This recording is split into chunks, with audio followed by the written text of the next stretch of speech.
Good morning दोस्तों। Political analysis part 4 में आपका स्वागत है। आप सभी को बहुत बहुत नमस्कार। दोस्तों, जैसे कि आप सभी जानते हैं कि इस बार लोकसभा चुनाव में एनडीए ने 4 जून 400 पार का नारा दिया था, लेकिन लोकसभा चुनाव का परिणाम आने के बाद ये सच नहीं हो पाया और एनडीए 291 सीट तक सिमट गया और बीजेपी खुद अपने 272 का जादुई आंकड़ा नहीं छू पाई और अपने दम पर सरकार न बना पाई। बीजेपी को सिर्फ इस बार लोकसभा चुनाव में 240 सीटों तक पे संतोष करना पड़ा। जब से लोकसभा चुनाव का रिजल्ट आया हुआ है, इस बार एक ही चर्चा का विषय बना हुआ है कि आखिरकार ऐसा क्या हुआ कि 4 जून को 400 पार नहीं हुआ।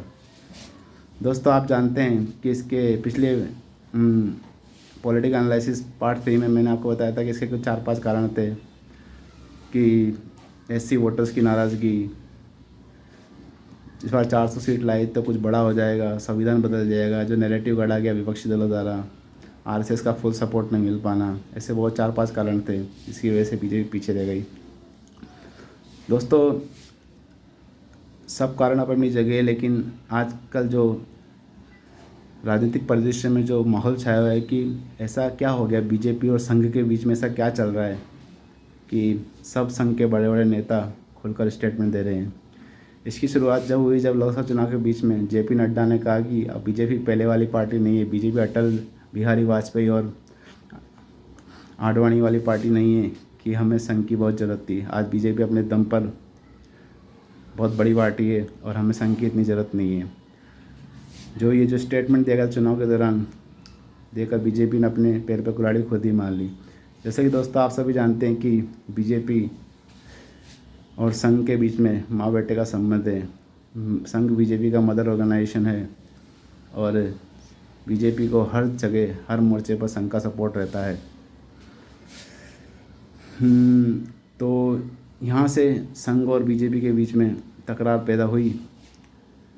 हालांकि ऐसा नहीं है कि बीजेपी संघ को एकदम अवॉइड कर रही है, इग्नोर कर रही है, लेकिन बहुत सारी चीज़ें होती हैं कि ऐसा कुछ हो जाता है कि उस पर अपना कंट्रोल नहीं रह पाता है। संघ अगर बीजेपी की 300 सीट आ जाती तो संघ इतना बेबाकी से अपनी बातें नहीं रख पाता।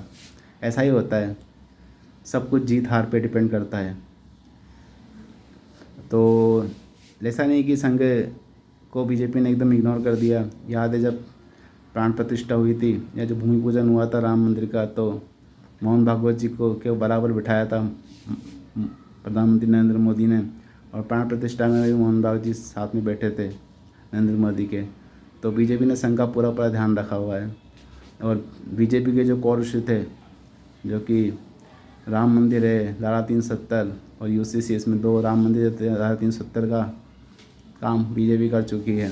ऐसा नहीं है कि बीजेपी संघ के बताए रास्तों पर नहीं चल रही है। हालांकि कुछ नेता जैसे इंद्रेश कुमार हो गए और रतन शारदा, जिन्होंने अपने आर्टिकल में लिखा है कि बीजेपी अब अहंकारी पार्टी हो गई है।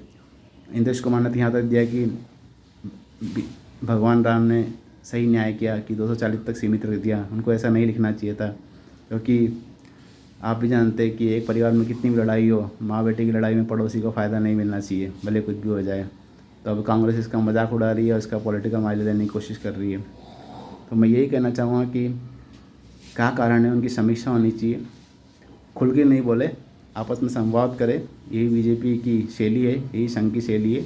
इसीलिए बीजेपी तो पार्टी में डिफरेंस कहलाती है, जो कि वो कांग्रेस से अलग करती है। तो खुलकर एक दूसरे से बातचीत करें, ओपन फोरम पे स्टेटमेंट ना दें और जो भी आपस में जो अनबन है उसको सुलझाएं, ताकि एक बार फिर उनके बीच की परेशानियां दूर हो जाए और बीजेपी फिर अपने संगठन को मजबूत कर सके। और क्योंकि अगले बार अभी महाराष्ट्र चुनाव आने वाले हैं, तो इसको जल्दी सुलझाना पड़ेगा। तो मैं यही चाहता हूँ कि सब कुछ ठीक हो जाए। नमस्कार।